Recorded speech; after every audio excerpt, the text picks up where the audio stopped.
Illinois school code states you cannot give a new board a multi-year contract. He's correct. So you're doing that, so it's illegal. Again, I'd like to make another motion to table this till the next board meeting. Yes.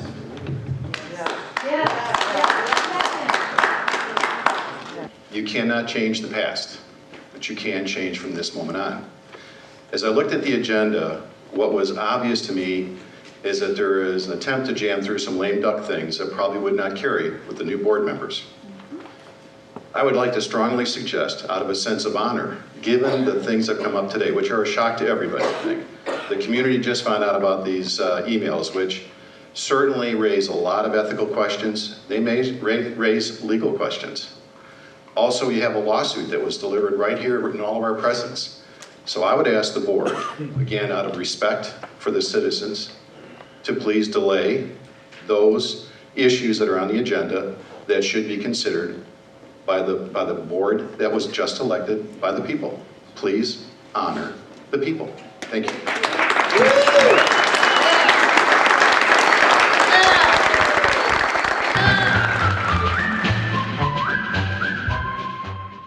Welcome back to Champion News Radio, brought to you by championnews.net.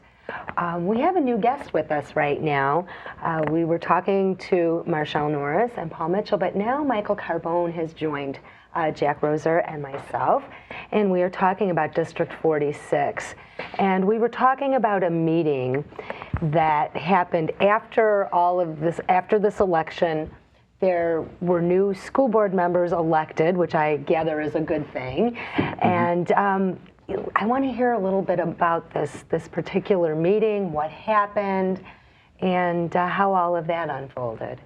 Actually, it was a very interesting meeting because coming into the meeting, there was a protest going on, which was kind of shocking for me as a board member to see.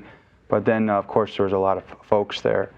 And a lot of people are upset. These emails that came out to the public that day, you know, and it's pretty damaging material. If you read through, I read through it all now a couple times and find it very interesting in what was said in there and how this whole thing was put together. And this, basically, you had a school district, and I think that's where a lot of people are very upset with. You had a school district that basically controlled an election. Mm-hmm.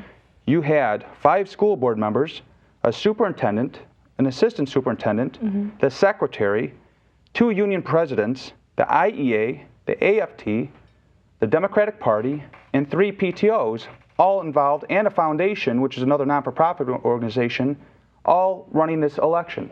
Mm-hmm. Woo. And this is a farm town community. Mm-hmm. I mean, I came from Chicago, but when you see that, mm-hmm. and when you talk about running the election, it's things like trying to control the questions that are asked of candidates at a forum. It's about, you know, stealing campaign literature and so forth. So when folks talk about a 15% voter turnout, maybe there are a number of voters that never got any information that there was a campaign or an election going on because their information was stolen. Basic things like this. What other things happened? They were stealing campaign literature. They were registering folks to vote by giving them gift cards. Yep. What else? I want to hear more about this. It's obvious they have an unnatural interest in winning this thing. Yes. And for a volunteer position, mind you. Yes, for a volunteer position. But you know, our kids are involved in this, but mm-hmm. also there's a great deal of money that's in it, and that accounts for their interest. They're hiding behind the kids. Mm-hmm. But anybody that's showing, doing what are actually the things you're describing are actually illegal to do. Right. They aren't allowed to do electioneering for their thing. Their work should stand out for themselves. Mm-hmm. They shouldn't have to be working underground to turn an election for a school board. What's most importantly to note here is we are supposed to be there to represent the taxpayer and the children. Right. And when you have these folks, and I'm just going through what I read, but if you paint the big picture here, they are controlling an election. Now, is this the only time it happened? I don't know that answer. But the fact is, when you read it, these are the players. And you have to ask yourself, what is going on? I mean, that's pretty damaging stuff. I mean, we're supposed to be there to represent the district and the taxpayer and hold the district accountable. That, I don't know if you can say that is happening.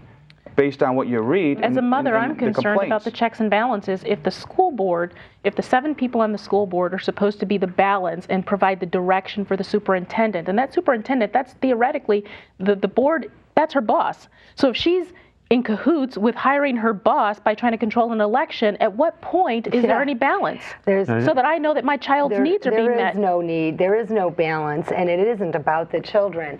You know, you mentioned something that you don't know if this goes on anywhere else. And this would not have been found out if good people didn't step up and start getting engaged in the process, looking into their school boards, asking tough questions, following the taxpayer money. All of this came from, just this whole thing came from one person that started to look into some things. But I do want to hear about this meeting. I heard there were protesters at this meeting.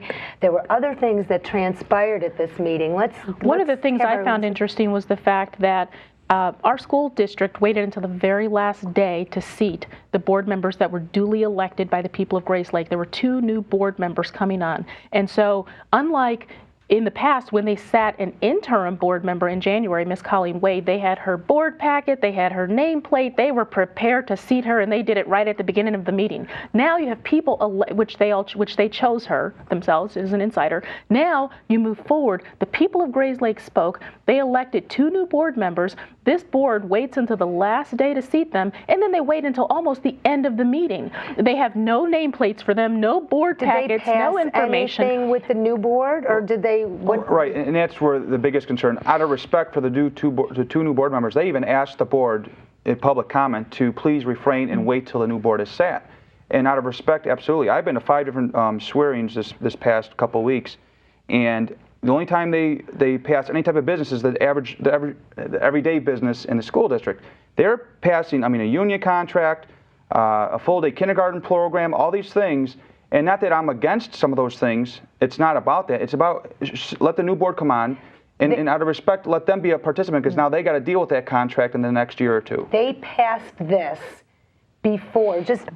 during this meeting. They were passing all all of these things, these new contracts and everything that this new board was going to have to go ahead and live up to. And for each issue, Mr. Carbone kept saying, out of respect for the board, I'd like the new members to be sat. I'd like to make a motion that we hold off on this. And each time, no one would stand and vote with him. He was the only person on the board that thought that made sense. All the other board members sat there and were silent. No one would second his motion.